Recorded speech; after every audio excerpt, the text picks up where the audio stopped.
You wake up feeling the weight of the day before your feet even touch the floor. It's that quiet, heavy anticipation of everything you have to manage today. It isn't always a dramatic crisis that steals your peace. Often, it is just the quiet accumulation of things. The list of responsibilities that seems to grow overnight.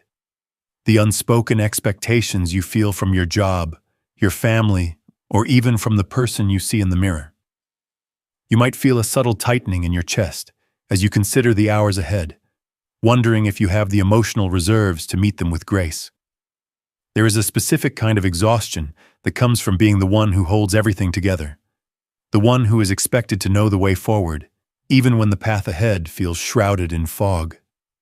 Maybe you spent last night replaying moments, questioning if you made the right choices, or perhaps you woke up already calculating how to avoid potential friction today. You are carrying a mental load that is invisible to everyone else, and the sheer volume of what-ifs can make the morning feel less like a fresh start and more like a hurdle you aren't sure you can clear. It is hard to be present when your mind is already 10 steps ahead, trying to build safety nets for problems that haven't even happened yet.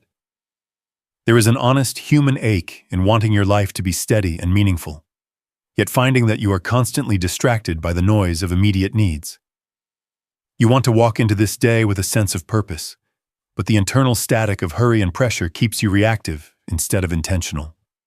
It is the feeling of being pulled in 4 different directions at once, where even your moments of stillness are invaded by the urge to be productive. You aren't asking for a life without challenges. You are simply longing for a way to carry them that doesn't leave you feeling hollow by sunset. You are standing at the threshold of these next 12 hours, aware of your own limitations, and simply looking for a foundation that won't shift beneath your feet. The words from Psalm 37:23 offer a stillness that contrasts sharply with the frantic pace of a modern morning. The steps of a good man are ordered by the Lord, and he delights in his way. There is a profound shift in perspective when we consider these words, not as a command to hurry, but as an invitation to be led. We often mistake our own frantic planning for progress, convinced that if we can just map out every contingency, we will finally be secure. We treat the hours of our day like a series of obstacles we must jump over, relying entirely on our own foresight to prevent a fall. But this truth suggests something entirely different. It suggests that there is a design already in place, one that does not depend on our ability to control the outcome, but on our willingness to be guided through the process. Think about how often you try to curate your own environment. You wake up and immediately begin to adjust the temperature of your mind, bracing for conflict, prepackaging your responses, and trying to predict where the ground might become uneven. You are acting as the architect of your own peace, and the burden of that architecture is crushing. It is a heavy, invisible yoke to believe that you are the sole navigator of your life. When you hold the map in your own hands, every detour feels like a failure, and every delay feels like a sign that you have missed your purpose. But the idea that your steps are being ordered by a source higher than your own intellect changes the texture of the day. It means you are not wandering. You are being moved.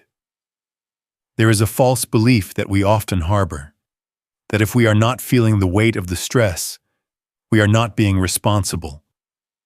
We equate anxiety with diligence, thinking that if we aren't worried, we aren't doing enough. We believe that peace is the absence of responsibility, rather than the byproduct of trust. But look at where your reliance has been placed. You have been placing your trust in your own ability to see around corners, in your own stamina to endure pressure, and in your own cleverness to solve problems before they arise. It is no wonder that the morning feels like a battle. You are trying to carry the weight of the entire day on your own shoulders, when you were only ever meant to carry the next step. When you allow this truth to settle into your thoughts, it begins to act as a filter. Instead of looking at your schedule as a series of threats, you begin to see it as a series of moments where you can practice being guided. The Lord does not just order the great sweeping milestones of your life. He orders the steps, the tiny, mundane, often unnoticed movements of your morning. He is there in the conversation that feels difficult. He is there in the decision that feels overwhelming. And He is there in the quiet intervals where you feel tempted to spiral into fear.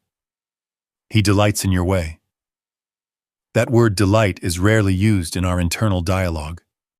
We are usually our own harshest critics, judging our performance by our productivity. But to be delighted in, that changes how you view your own movement. It means your life is not a performance you have to get right. It is a walk you are taking with someone who already knows the terrain. This shift in awareness helps you let go of the need for total clarity. We spend so much of our energy trying to see the end of the road, thinking that if we could just be sure of what happens by Friday, we would be okay today. But the promise is for the step, not the destination. It is a promise for the present moment. As you move through these early hours, notice how quickly you revert to wanting to take the reins back. You will feel the urge to speed up, to worry, to obsess over details. In those moments, acknowledge that you are trying to step out of the guidance that is being offered. Do not judge yourself for it. Simply observe it. See that fear for what it is, a reflex, not a reality. You are not a machine that needs to be constantly revved up to survive. You are a human being who is meant to be steady. The ground is firmer than you think, because the one ordering your steps is the one who created the path. There is a quiet, internal work that begins when you finally stop trying to manufacture your own direction. It feels strange at first, like letting go of a steering wheel while the car is still moving. Many people quietly carry more than they admit, laboring under the heavy, exhausting illusion that if they don't hold the weight of their lives in their own two hands, everything will inevitably collapse. You have likely spent years training yourself to be the one who anticipates, the one who fixes, and the one who remains on high alert. That kind of vigilance becomes your identity. You feel like you are doing your job well because you are constantly aware of the risks. But this is often where the heart grows tired, not from the work itself, but from the relentless, internal insistence that you are the only one who can ensure your own safety. Faith begins to feel different when you realize that your primary task isn't to be in control, but to be present to the one who is. It is a slow, often uneven process of shifting your weight. You might find that for a few minutes this morning, you feel a genuine, deep sense of relief, only to have your thoughts jump back to a pressing deadline or an unresolved conflict by the time you reach the kitchen. Do not be discouraged by this back-and-forth rhythm. Surrender rarely happens all at once.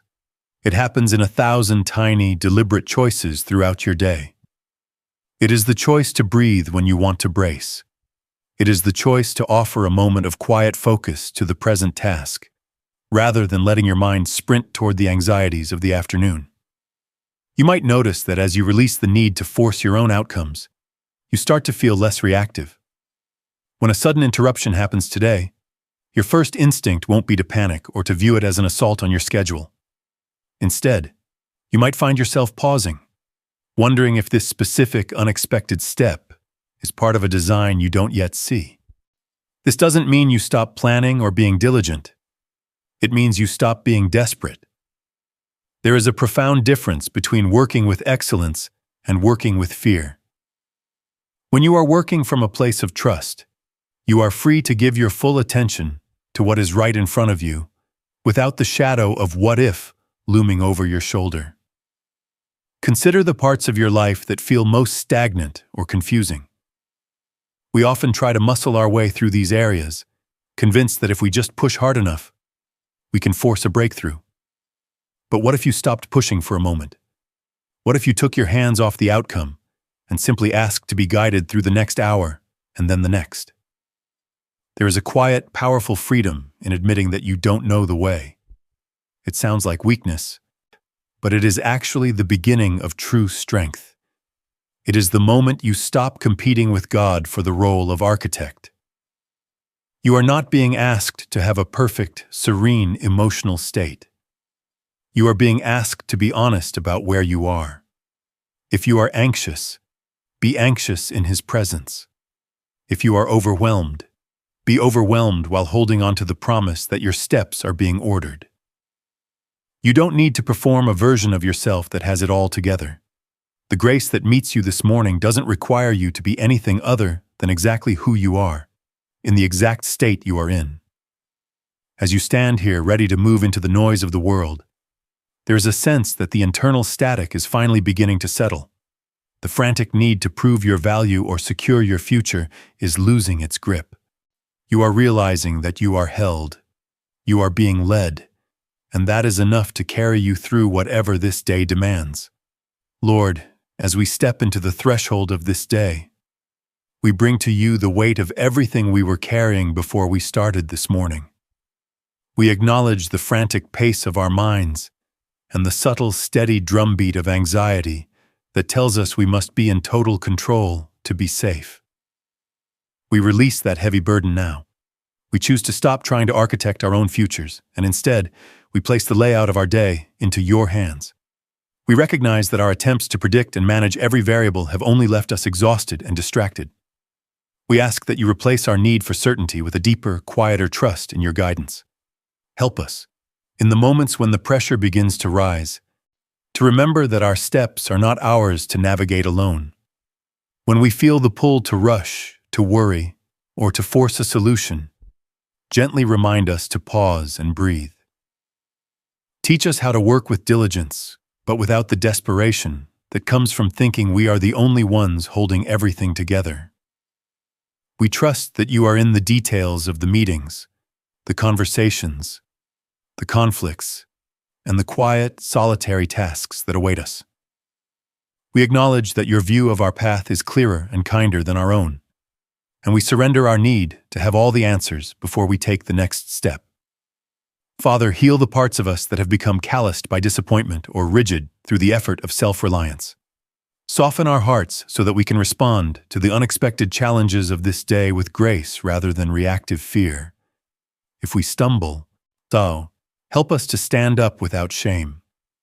If we feel lost in the middle of a complex decision, grant us the clarity to wait and the discernment to move only when you give the word. We are ready to be led. We are ready to stop fighting for a control that was never ours to begin with. As we move forward, may your peace be the steadying force that guards our minds against the noise of our own expectations.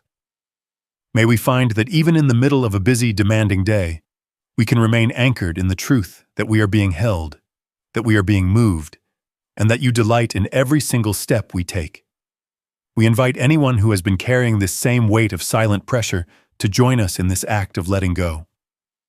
If this speaks to the quiet exhaustion you have been holding, we invite you to type Amen in the comments as a physical gesture of releasing that control and stepping into the trust we have explored together today.